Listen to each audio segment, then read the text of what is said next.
नमस्कार दोस्तों, स्वागत है आप सभी का हमारे चैनल एक्सप्लोर विद अरुदेव में। आज हम आपको बताएंगे एक अंग्रेज आर्मी अफसर के द्वारा खोजी गई गुफाओं के बारे में, जिसके बारे में कहा जाता है कि इन गुफाओं के नीचे कुछ शहर बसे हुए हैं, लेकिन कोई भी उन शहरों तक नहीं पहुंच सकता।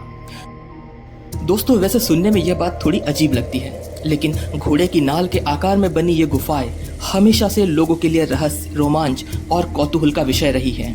यह गुफाएं है विश्व प्रसिद्ध अजंता की गुफाएं। अजंता की गुफाएं महाराष्ट्र के औरंगाबाद, जिसे अब छत्रपति संभाजी नगर के नाम से जाना जाता है, यहाँ से 101 किलोमीटर दूर उत्तर में स्थित है। सह्याद्री की पहाड़ियों पर स्थित इन 29 गुफाओं में लगभग 5 प्रार्थना भवन और 25 बौद्ध मठ हैं। वैसे तो ये गुफाएं कई सालों पुरानी हैं, लेकिन इन गुफाओं की खोज आर्मी अफसर जॉन स्मिथ और उनके दल ने सन 1819 में की थी। दरअसल वे इन सह्याद्री की पहाड़ियों पर घने जंगलों में शिकार के लिए आए थे। तभी उन्हें कतारबद्ध ये 29 गुफाएं नजर आई और इस तरह से ये गुफाएं दुनिया के सामने आई। और एक बार जब इसके बारे में दुनिया ने जाना और इसे देखा, तो उसके बाद इन गुफाओं को नजरअंदाज नहीं किया जा सका और आखिरकार 1983 में इन गुफाओं को वर्ल्ड हेरिटेज की सूची में शामिल कर लिया गया। दोस्तों, जहां एक और इससे जुड़ी कुछ अजीबोगरीब और रहस्यमयी बातें हैं, तो वहीं दूसरी ओर पर्यटकों के लिए आकर्षण का केंद्र रही अजंता की गुफाएं अपनी सुंदर चित्रकारी और मूर्तियों के लिए विश्व भर में प्रसिद्ध है। वहीं इन गुफाओं में 200 ईसा पूर्व से 650 ईसा तक के बौद्ध धर्म व संस्कृति का चित्रण मौजूद है।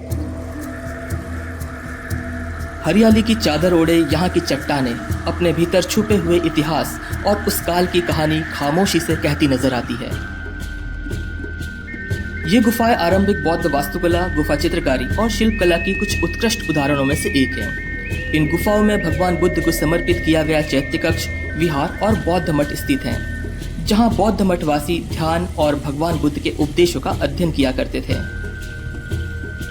ये गुफाएं लगभग 1 सदी से भी अधिक समय तक मानव काल के अंधकार में छिपी रही हो। इन गुफाओं की सबसे बड़ी विशेषता यह है कि यहाँ की गुफाओं को तराशते वक्त छत से शुरुआत करके नीचे तक गुफा की शिल्पकला की रचना की गई है।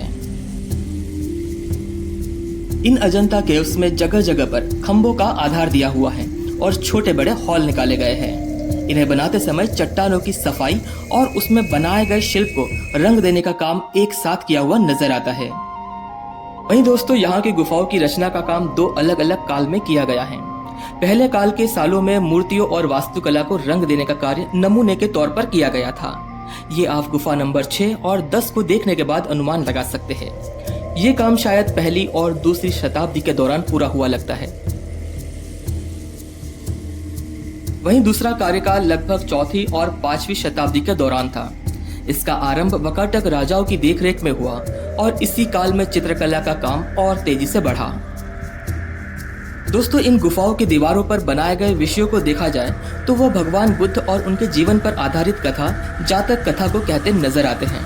वहीं छत पर बनी पेंटिंग्स में अलग अलग छटाएं बारीकी से देखी जा सकती हैं, जैसे कि फूल, पेड़, फल, पक्षी, जानवर, मनुष्य।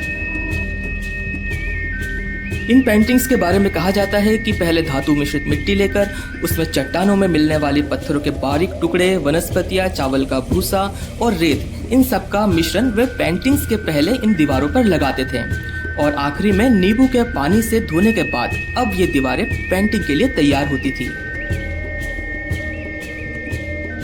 अब बात करते हैं अजंता की गुफाओं तक कैसे पहुंचा जाए। तो फ्रेंड्स, यहाँ आने के लिए आपको एयरवेज, रेलवेज और रोडवेज तीनों माध्यम मिल जाएंगे।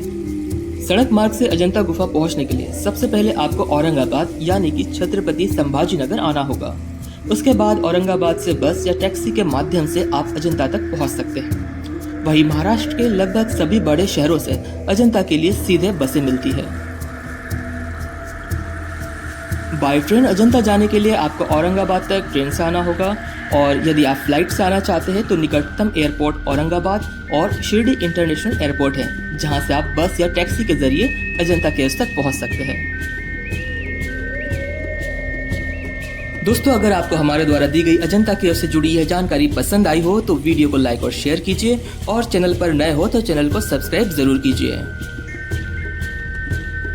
वहीं अपने सांस्कृतिक और ऐतिहासिक धरोहरों को सहेजने और सुरक्षित रखने और ज्यादा से ज्यादा लोगों को इनके प्रति जागरूक करने का आप जो भी प्रयास कर सकते हैं और जिस भी माध्यम से कर सकते हैं जरूर कीजिएगा।